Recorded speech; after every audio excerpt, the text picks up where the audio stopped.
And the topics that we are going to cover in this class is engineering as a science and an art. What do you mean by the meaning of the design, and why do we need to model? That is the importance of the model. And next, what are the elements of the software design methods? And next one, the last one is models of object-oriented development. Okay. So these are the things that we are going to cover in this class.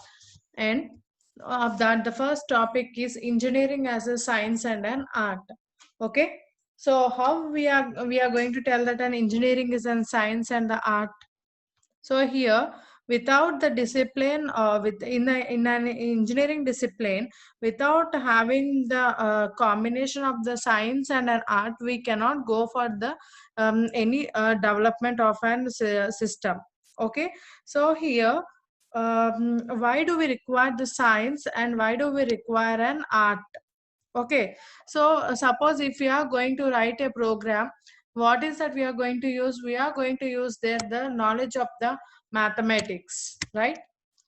And from by using that knowledge of the mathematics, we are going to apply that mathematical knowledge onto our programs, into our along with that our programming language, and hence we are going to write the program, right?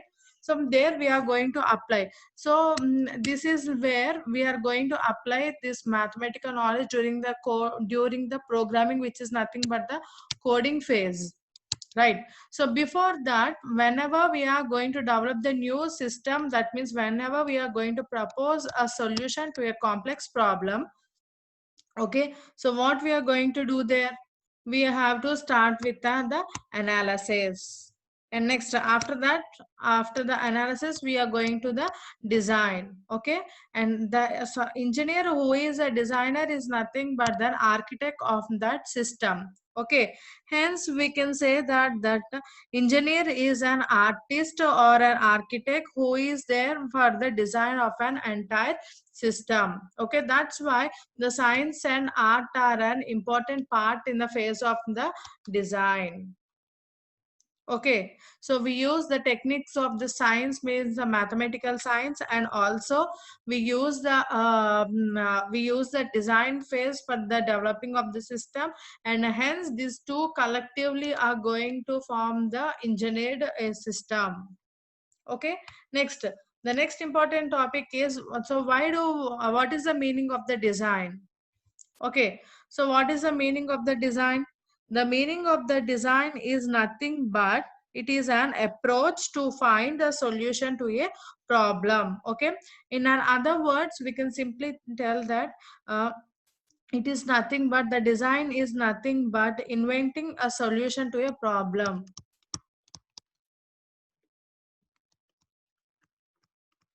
Solution to problem, right? So here, in the what way we are going to give the solution to a problem? Okay, so to give the solution to a problem, we need to have the we need to follow the five things. Five things has to be kept in the mind to while we are going for the design. Okay, so here what are those five things and what is their purpose? Is the first one is nothing but, so after understanding the system, proposing the satisfactory specifications. Specifications is the one thing, is the first thing. Okay, inventing the solution to a problem. How we are going to invent a solution? Are we going to directly give that as a magical thing? No, not we are going to give that as that, right? How we are going to do? So we are first going to understand what is that problem, and next from that understanding we will be able to know how we can tell the solution to that, right? Yes, not only for the engineering and any system, we also, in general, also if you understand the system clearly, we can tell us what is. If we understand the problem clearly, we can tell what the correct solution is for that problem, right? So like that, here also we have to be clear with the first with the specifications, and next the second one is limitation. Limitation of target system. Okay, so what do you mean by the limitation of the target system? So suppose if we are going to design the solution, then we have to keep that to the max what we have to do. Okay, that means what is the beyond thing that we are not going to do is that also we have to know, and what is the minimum or the thing that we are going to do also that we have to understand. Okay, while we are going to design. Next, the third one is also nothing but the performance, performance and resource usage. Okay, so depending upon the specifications and depending upon the target system, we are going limitation, depending upon the limitations of the target, we have to choose what are the required resources, and we have to use all that resources according to the usage. And also we need to find the how they are going to perform when the more load is on the resources, and also when what is that happening when the no load is on that resource. Okay, that is also the thing that has to be kept in the mind. And next, the fourth one is nothing but the designing of the artifacts. Design of artifacts is nothing but artifact. So what is the meaning of this word artifact? Is nothing but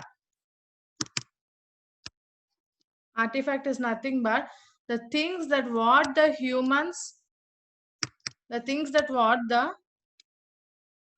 humans design is nothing but the artifacts. Okay, here in this OO, in the object oriented methods, here what are the artifacts we are going to have here is the objects, and the classes are the artifacts we are having. Okay, next, the next one, the last one, what we are going to have here is the cost involved in the development process. Okay, so the cost should not exceed the budget, or it should not run away out of the limit for the development. Okay, so here for the design purpose, they had these five are the constraints that has to be followed. Okay, and why we are going to design means to propose a solution to the problem we are going for the design. And while we are going for the designing, we have to keep the five things in our mind. The first one is that selecting the right specifications. And next, the first one is selecting the right specifications, and the second one is nothing but the we need to find what is the barrier or the end that the system we are going to develop, that is nothing but the limitation. Next, we have to check for the performance of the resources. And next, the fourth one is we have to choose the correct classes and the correct objects of the system. Okay, next, after that, the final thing is the cost has to be in the minimal range. That means it should not, according to the budget, the whole project has to be developed, but not it should run out of the budget. Okay, okay, do you understand? And accordingly, we can say that the design of an, okay, so the design of the system, or the design that we create, okay, is also called as an architecture of the system. Architecture of the system, the design we propose or is also called as an architecture of the system, and one who is going to do that process is also called as an architecture of the of that software. Okay, next, the next topic is after this design, if the design alone is there, is that going to work? No. The next thing we have to go with is nothing but the model construction. Okay, so next, later we'll go for model construction. Later we'll go for the actual implementation. But before that, we need to have the model. So why do we need to have a model? So why do we need to have a model is it is nothing but it is going to represent the prototype of how the actual system is going to work. Okay, so it is going to show us how that connections are made, and how the relationships between the classes and the objects which are here defined by the in artifacts are going to work. Okay, and next, And next here, what is the performance and how the complete thing is going on, it is going to tell. And also from that, it is also going to tell how the what are the expected cases and what are the unexpected cases that the system is going to have at the runtime. Okay, all that can be seen by using this by the construction of the model. So that's why before the actual implementation or the actual design of the system, we need to have, after the design of the system and before the actual development process starts, we need to build the model. Okay, and here, what is the next thing we are going to have here is, so what are the elements that we require for the design? Okay, so what are the elements that we are going to require here are, we are going to require the three elements. The first one of that is nothing but the notation. Okay, and the notation is nothing but, it is nothing but the language used for the expressing the model.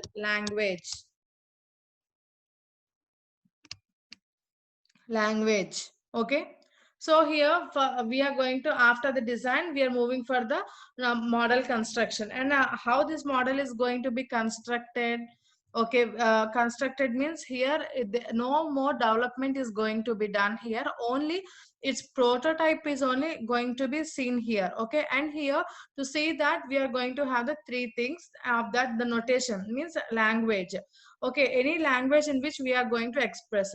Suppose if you are going to do anything, okay, suppose that means if you are going to organize any fest in our college, we'll tell how we are going to do that complete process by the natural language, like either in the English or in the Telugu, right? So according to the language that the others can understand, very easy way for the communication, we use that language. And here for that notations, also we use here the languages only. Okay, and how we are going to express this is by using the UML, unified modeling language. We are going to express the model. Okay, and next one, the second one is nothing but the process. Okay, the process is nothing but the activities that are being done. Activities. Okay, activities that are done inside the construction of the system. And also it is also going to tell the process that suppose the flow of the all the processes happening for the development of the end system. Okay, for suppose we can tell that as it is going to first start and it is going to take the inputs. Okay, all this is a process. Next it is going to do that operation or what is that, and next it is going to give the result, and from that result, hence it is going to do the stop. So these are the series of the processes that it is going to do for the complete working of the system, right? So like that, whenever we are going to develop any software, any design, this is the process is also the one which is going to tell that what is the activities that are happening inside the system. Okay, notation is nothing but the language which is used to describe the model, and the process is nothing but it is going to tell what actually is happening inside that model.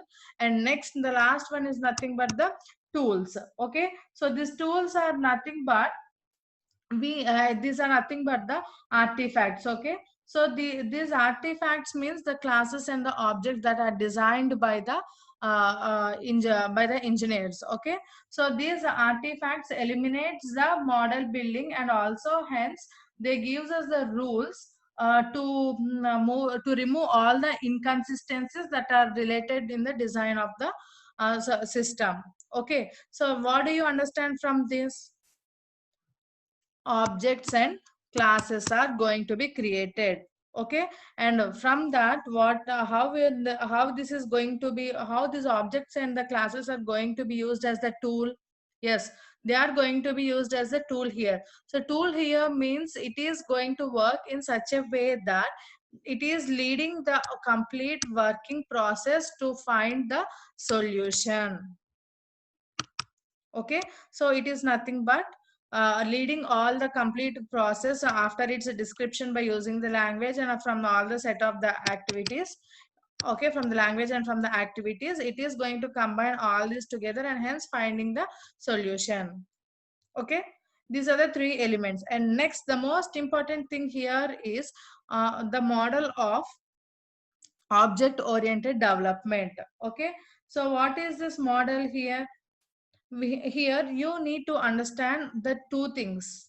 Okay, the first one is nothing but this object oriented method. It is first going to start with an analysis, and next it is going to move for the design, right? So without this analysis, is that coming for the design? No, it is wrong. And with the having the from the design, is that going for the analysis? Yes, it may go, but when?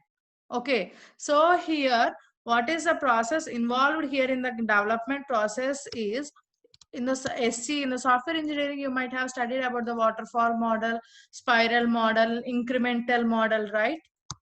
Incremental and model and iterative model, right? So here, what is it going to happen is from the without this analysis, this is not any system is not going to come to the design. Okay, but after the design, for the further enhancement or for the further needs, what we can do is it can go better again for the analysis. From the design, the system can again move to the analysis, but without the proper analysis, the design of the system is not possible, and that is not the correct process also. Okay, and hence we can say from this method that this object oriented method of the development is completely the incremental process. Okay, it is completely incremental process. Next, here we are from this diagram we are able to see the two things here. One is the logical mode and other one is the physical mode. Okay, so what do you mean by this logical mode and when it is going to play its role, and what is this physical mode and when it is going to play its role? Okay, so the development is going to be done in the two phases. One is by using the logical and other one is the physical. Okay, so here in this logical mode, it is used during the part of the analysis and the design. Okay, and this physical mode is used during the development or implementation. Okay, that is a phase in which it is going to be used. Now we'll see here in depth about this logical model and also about this physical model. Okay, so what this logical model is going to have? Okay, this logical model is going to have the classes and the objects. Okay, and it is going to consist of the classes and the objects. Okay, that is fine. And next, hence, what about the static model and the dynamic model? Okay, so what about this static and the dynamic models means it is nothing but these classes and the objects are going to behave in the two ways. One is in the static way and the second method is in the dynamic way. Okay, so we all know what do you mean by the static means fixed and which is not going to change. Dynamic means according to the runtime and according to the user inputs and all that, whichever is going to change accordingly is nothing but the dynamic, right? Here in this logical mode, the static model of the class and the object is going to tell the properties and also the relationships between the classes and the objects. Okay, and coming to this dynamic model, it is going to tell the behavior.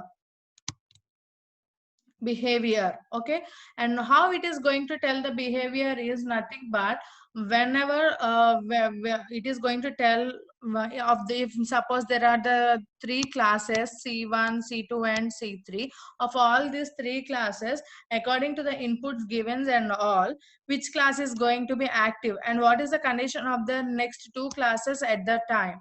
Okay, that means the status about the working of the system is going to be given by this dynamic model. It is nothing but the how it is going to behave at the runtime.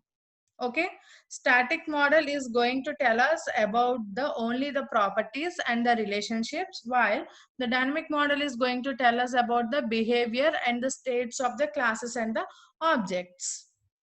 Done. And next, coming to the case of this physical model. Okay, so this physical model is going to play its role during the phase of the development only. Okay, we will talk completely about this, about the logical model only.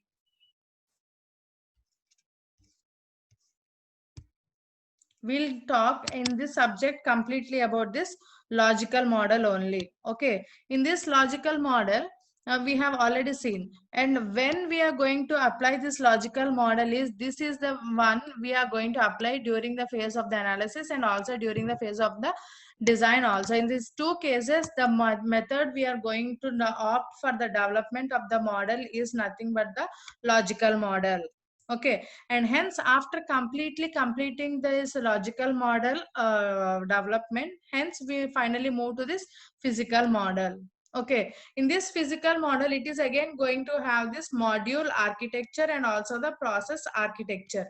What do you mean by this module architecture? Means here we have the classes for suppose C1, C2 and C3. Okay, we just have here the classes and we are only finding their relationships and the behavior in this logical model. But here in this, those classes are grouped according to their working and according to the system requirements. They are grouped into the modules. That modules are nothing but those collection of the classes, assembling all them into the correct groups is nothing but the nothing but the module architecture.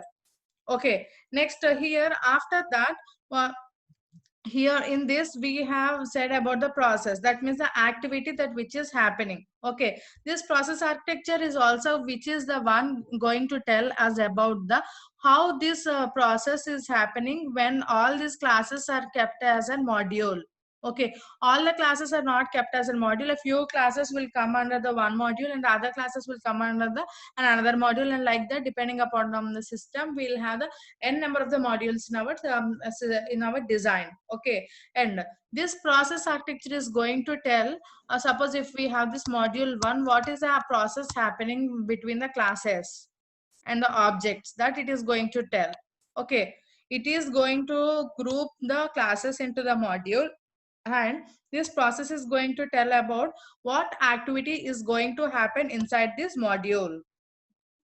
Okay, next, here also we have this physical model to be applied to this static and to the dynamic. Okay, so what do you mean by this static model and with the dynamic model is, again it is nothing but this static model of the physical model is going to tell that how the modules are connected with the each other. If suppose if this is a one module 1 we are having and this is a module 2 we are having. Okay, and if they are the standalone, are that going to work? No, there has to be the interconnection also between their between the modules to work for the entire system, right? So for that, this static model is going to tell us about how they are connected and what the properties there that modules are going to exhibit. That only it is going to tell there. Okay, next, coming to the case of this dynamic model, what it is going to tell is, again it is very similar to the dynamic model of the logical model. It is nothing but it is going to tell us what is the state, what is the behavior of these modules. Okay, and also it is going to tell us about the states of the module. Suppose if when the module 1 is active and it is going to do its work, this is also going to tell us how in which state this module 2 is and what this module 3 is going to do, and what is the next module that is ready, that is waiting to do the next activity. Okay, next activity or the process, all that is going to be under the control of this dynamic model.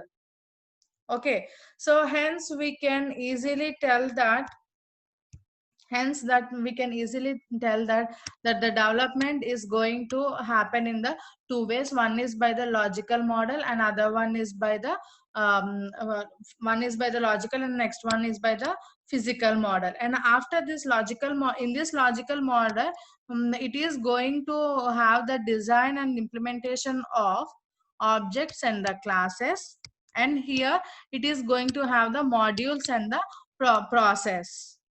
Okay, and next these objects and the classes also, how they are going to be operated is they are going to be operated in the static and the dynamic. Okay, the static is going to tell about the relationships and properties, while this dynamic is going to tell about the behavior and states of the classes and the objects. Okay, and coming to the case of this physical, this is completely going to tell about the modules and the what activity that modules are going to do. Okay, and again this is also going to run in the static mode and also in the dynamic mode. Okay, and in that what it is going to tell us is, in the static it is going to tell about how the modules are connected. That means it is going to tell the relationship. Okay, it is simply going to tell the relationship. And in the dynamic model, what is it going to happen is it is going to tell about the behavior and states of modules, and also the process or the activities that is happening for the system. Okay, so here we need to know, while we are going for the development, we need to know, we have to categorize here according to we have to categorize and we have to decide that are we first going to start with what. So for any development process we have to first move with this logical model only, logical. Okay, and after that logical model, we have to decide upon the objects and the classes. So objects and the classes are decided here during the design only. Okay, the fourth important thing we are going to do is, after knowing what are the requirements and also finding that to the what maximum level we are going to develop the system, we are going to find here the what are the artifacts that are nothing but the what are the classes and the objects, right? So after choosing that, okay, so we have to make the objects and the classes relationships between them. So that comes under the case of this static, and how they are going to function at the real time is under the dynamic model. Okay, and after this phase has been completed, only next we are going to the physical model. Okay, in this physical model, these classes and the objects are made into the modules, and hence the modules and what activity is going to be done in that modules is going to be under the control of this process architecture. And also here this module architecture and the process architecture is going to run in the two ways. It is nothing but here static again and dynamic. Okay, static is simply going to tell us how the